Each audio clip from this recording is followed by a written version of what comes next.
সাভার জাতীয় স্মৃতিসৌধে শ্রদ্ধা জানিয়েছেন নবনিযুক্ত প্রধান বিচারপতি সৈয়দ রেফাত আহমেদ। সকাল 7:15 সাভার জাতীয় স্মৃতিসৌধের শহীদ বেদিতে ফুল দিয়ে শ্রদ্ধা জানান দেশের 25তম প্রধান বিচারপতি।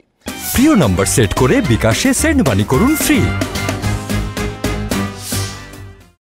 এর আগে সকাল 7টায় তিনি সড়ক পথে সাভার জাতীয় স্মৃতিসৌধে পৌঁছান। এ সময় তার সাথে হাইকোর্ট ও আপিল বিভাগের বিচারকরা উপস্থিত ছিলেন।